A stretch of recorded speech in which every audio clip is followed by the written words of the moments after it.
Bonaire Juvenile Correctional Center. It's where young people convicted of serious crimes across Virginia go for sentencing and rehabilitation. But conditions here have been at the center of growing concern from advocates worried about safety, Your employees and your residents are hurting and they are desperate. to parents of residents concerned about prolonged confinement in their rooms. He experienced some depression during the times of the lockdowns.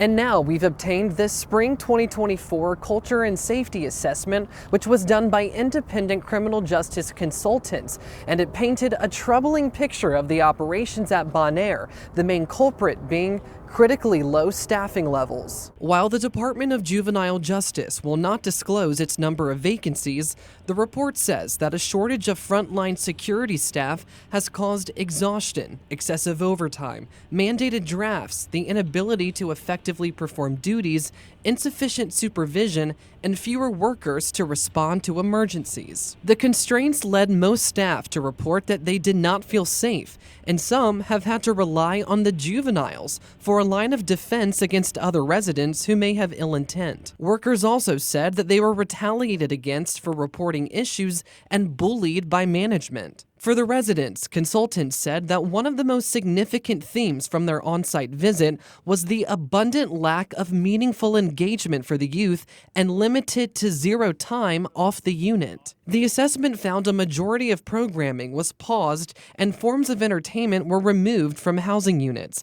That caused increased boredom and idleness in confinement, which can manifest in violence, manufacturing of weapons, and safety issues. Additionally, the staffing shortage caused the number of days that it took DJJ to admit youth to more than triple compared to 2 to 3 years ago.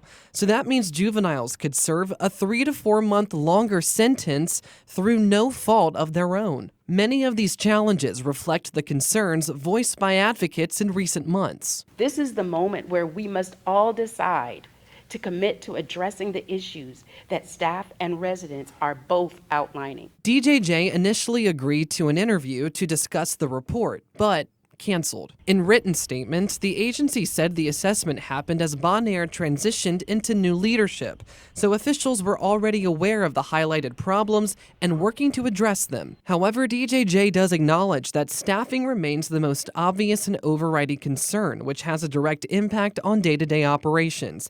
Officials say programming can only safely occur when there are sufficient staff to supervise the residents, and if they had enough workers, they feel it would remedy many of the concerns identified in the report. To address the negative work culture, DJJ says they're holding employees accountable, restructuring teams, enhancing reporting methods, and holding weekly meetings to directly hear from staff. And DJJ says they've increased youth engagement by bringing back in-person school earlier this year, as well as monthly incentives for residents who exhibit good behavior. They say they've already implemented most of the recommendations from these consultants for improvement. As far as the campus itself, the report says that it's too big, underutilized, and now the infrastructure is pressed to a breaking point.